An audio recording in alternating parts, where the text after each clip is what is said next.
I came home early from prison and caught my girl sleeping in bed with my former friend. I was too tired to confront her, so I slept on the enclosed porch. That morning, they woke me up with a switch in my face.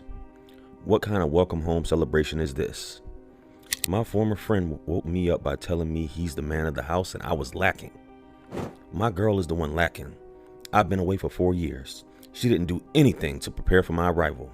Didn't respond to my letters, didn't pick me up, didn't send me a key to the new lock, didn't have a plate ready for me after I broke in.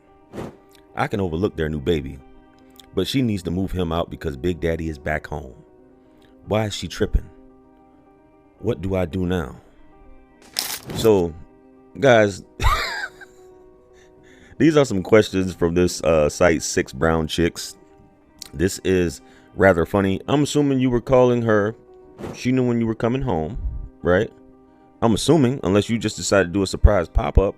You told her, I'm getting out this day. She chose not to pick you up. You had to have known that she had a kid and moved on with a new dude. What do you expect?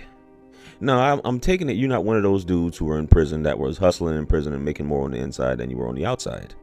So the woman has no choice but to move on instead of wait for a deadbeat like you. And the fact that you broke into this woman's house, you know, especially with this guy, you were expecting to die.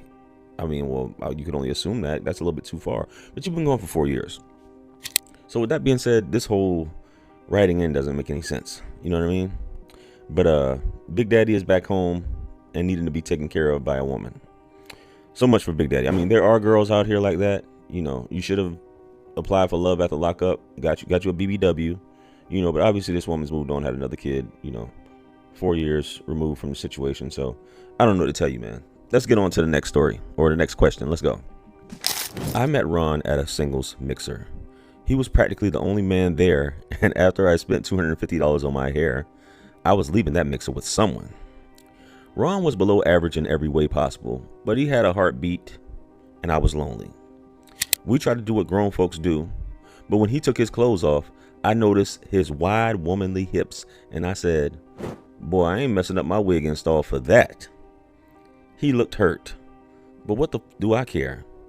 I left. I posted about the poorly attended event, and I laughed at his childbearing hips. About a month later, I was finally offered a remote job. I worked hard to get, and I had to go into the office to sign the contract, pick up the equipment, and meet the team. My team lead was Ron. He was kind, but smirked as he told me we're going in a different direction, and my job offer was rescinded. I've deleted the social media posts about him